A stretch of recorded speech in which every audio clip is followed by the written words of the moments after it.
कुछ दिनों पहले मैंने साइबर क्राइम कंप्लेंट कैसे करें पर एक वीडियो अपलोड की थी। उस वीडियो पर बहुत सारे लोगों ने बहुत अच्छा रिस्पांस दिया और बहुत सारे लोगों ने उस वीडियो पर कमेंट की और इस टाइप पर बहुत सारे लोगों के मैसेजेस आए। सबका एक ही सवाल था, सर हमने कंप्लेंट तो कर दी, अब हम क्या करें? पेंडिंग का मतलब क्या है? अंडर प्रोसेस कब तक रहेगा? बैंक ने हमारा अकाउंट फ्रीज कर दिया है, क्या हमको हमारा रिफंड मिलेगा या फिर नहीं? ऐसे बहुत सारे क्वेश्चंस आपके माइंड में भी होंगे, इसलिए आज की इस वीडियो में मैं आपको सारे क्वेश्चनों का जवाब देने वाला हूँ, वो भी स्टेप बाय स्टेप। एंड एक बात और, मैं आपको इस वीडियो में एक ऐसी बोनस टिप दूंगा जिससे आपके पैसे आने के चांसेस बहुत ज्यादा बढ़ जाते हैं। तो दोस्तों इस वीडियो को केयरफुली देखिए। तो चलिए शुरू करते हैं आज की इस वीडियो। तो दोस्तों सबसे पहले बात करते हैं पेंडिंग स्टेटस की कि इसका मतलब क्या होता है। तो सबसे पहले मैं आपको एक बात क्लियर कर दूं, पेंडिंग का मतलब कंप्लेंट रिजेक्ट होना बिल्कुल भी नहीं होता है। यह हमारी सबसे बड़ी गलती है कि हम पेंडिंग का मतलब रिजेक्ट होना समझ लेते हैं। जब हम लोग 1930 पर कॉल करते हैं या फिर साइबर क्राइम पोर्टल पर कंप्लेंट करते हैं तो केवल सिस्टम हमारी कंप्लेंट को रिसीव करता है, ना कि कंप्लेंट होने के तुरंत बाद हमारी कंप्लेंट पर काम होना शुरू हो जाता है। इसके बाद हमको कंप्लेंट आईडी मिलती है जिसको हम एक्नॉलेजमेंट नंबर बोलते हैं। कंप्लेंट आईडी मिलने का मतलब यह नहीं होता है कि इन्वेस्टिगेशन होती समय शुरू हो गई हो। पेंडिंग का मतलब सिर्फ इतना है कि सिस्टम ने हमारी कंप्लेंट को सक्सेसफुली रजिस्टर हो गई, लेकिन उस पर अभी फाइनल प्रोसेसिंग या एक्शन लेना शुरू नहीं हुआ है। इसके मतलब क्या क्या हो सकते हैं? आपकी कंप्लेंट वेरीफाई हो सकती है, काउंसिलेशन पुलिस स्टेशन को असाइन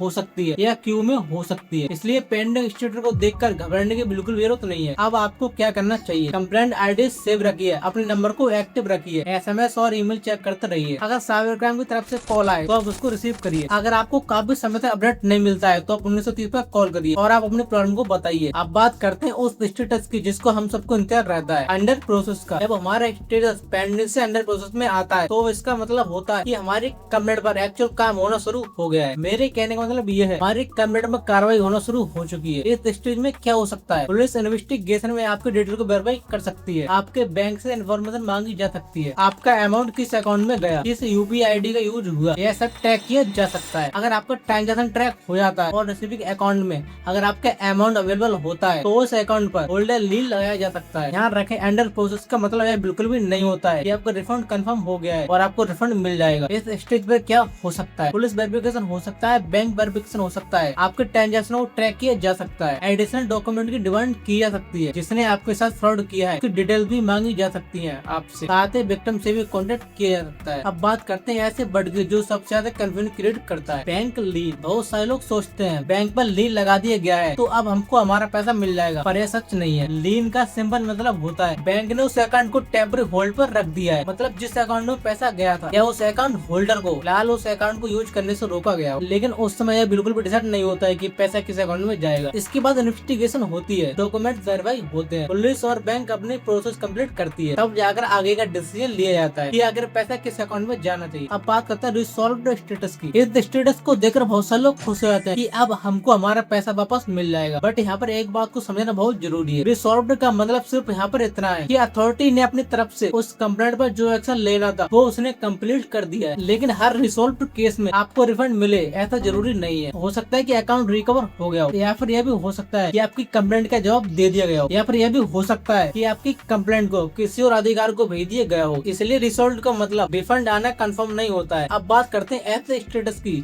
जिसको देखकर बहुत सारे लोग डर जाते हैं, जिसको बोलते हैं क्लोज्ड कंप्लेंट। बहुत सारे लोग सोचते हैं कि अब मेरी कंप्लेंट क्लोज हो गई है तो मेरा केस खत्म हो गया है, या फिर अब मेरे पैसे कभी नहीं मिलेंगे, लेकिन यह सोच हर बार सही नहीं होती है। क्लोज का मतलब सिर्फ इतना है कि फिलहाल इस कंप्लेंट पर प्रोसेस कंप्लीट हो चुकी है, ना कि आपकी कंप्लेंट क्लोज हो गई है। बट आपकी कंप्लेंट क्लोज होने के अलग अलग रीजन हो सकते हैं। आपकी कंप्लेंट पर कार्रवाई कंप्लीट हो चुकी हो और अथॉरिटी ने अपने एक्शन को कंप्लीट कर दिया हो, या फिर आपकी कंप्लेंट डुप्लीकेट हो सकती है, मतलब कि एक ही मल्टीपल कंप्लेंट की गई हो एक ही घटना की, या फिर आपकी कंप्लेंट में आधी इन्फॉर्मेशन दी गई हो और आधी ना दी गई हो, या फिर आपके दिए गए डॉक्यूमेंट्स में कोई इन्फॉर्मेशन आधी हो, मतलब कि इनकम्प्लीट हो, जिससे आगे का एक्शन लेना पॉसिबल नहीं होता है। तो ऐसे में भी आपकी कंप्लेंट को क्लोज कर दिया जाता है। एंड एक रीजन यह भी हो सकता है आपकी कंप्लेंट को क्लोज करने का कि आपकी कंप्लेंट गलत कैटेगरी में सबमिट की गई हो, या फिर कुछ और कंडीशन में आपके दिए गए एविडेंस में से कार्रवाई को करना पॉसिबल नहीं होता है, तो भी आपकी कंप्लेंट को क्लोज कर दिया जाता है। इसलिए अगर आपको क्लोज कंप्लेंट स्टेटस दिखे तो बिना रीजन जाने को बिल्कुल भी नहीं समझना है कि हमारी कंप्लेंट रिजेक्ट हो गई या फिर हमको रिफंड नहीं मिलेगा। ऐसा सोचना बिल्कुल भी सही नहीं है। सबसे पहले हमको रीजन जानना है कि हमारी कंप्लेंट क्लोज क्यों हुई। अगर आपको क्लियर रीजन नहीं मिलता है तो आपको 1930 पर कॉल करनी है और आपको अपनी प्रॉब्लम बतानी है। उसके बाद वह आपको क्लियर बताएंगे कि आपकी कंप्लेंट क्लोज या रिजेक्ट क्यों हुई, या फिर आप अपने नियरेस्ट पुलिस स्टेशन पर विजिट कर सकते हो। मुझे उम्मीद है कि अब आपके सारे डाउट्स क्लियर हो गए होंगे और आपके क्वेश्चंस भी। अगर इसके बाद भी आपके माइंड में कोई क्वेश्चन या फिर डाउट्स हैं तो आप कमेंट कर सकते हैं। मैं आपकी कमेंट्स का रिप्लाई जरूर करूंगा, क्योंकि मैं अपनी वीडियोस पर आने वाली हर कमेंट का रिप्लाई करता हूं। अगर आपको यकीन नहीं है तो आप इस वीडियो पर कोई भी कमेंट कर सकते हो। एंड एक बात और, मैंने इस वीडियो को स्टार्टिंग में बोला था कि मैं आपको एक ऐसी बोनस टिप दूंगा जिससे आपके पैसे आने के चांसेस बहुत ज्यादा बढ़ जाएंगे। तो वो बोनस टिप्स ये है, इसके में फ्रॉड होने के तुरंत बाद आप अपनी कंप्लेंट करिए, क्योंकि जितनी जल्दी आप कंप्लेंट करते हो उतनी ज्यादा चांसेस होते हैं आपके पैसे वापस आने के। तो आप अपनी कंप्लेंट को जल्दी करिए और आप अपने फ्रॉड के बारे में एकदम क्लियरली एक्सप्लेन करिए कंप्लेंट करते समय, जिससे आपकी कंप्लेंट एकदम क्लियर समझ में आ जाए कि एक्चुअल में आपके साथ फ्रॉड कैसे हुआ है। क्योंकि अगर आप एकदम क्लियरली समझ में आ जाती है तो आपकी कंप्लेंट पर काम करना बहुत ज्यादा आसान हो जाता है। एंड साथ ही आप अपने प्रूफ को अटैच करिए, कंप्लेंट करते समय अपलोड करिए, जैसे कि screenshot, UTI number, UPI ID, साथ ही चैट। अगर आप ऐसा करते हो तो आपके पैसे आने के चांस बहुत ज्यादा बढ़ जाते हैं। तो मैं बोलता हूँ नेक्स्ट वीडियो में तब तक के लिए सेव रहिए, अलर्ट रहिए।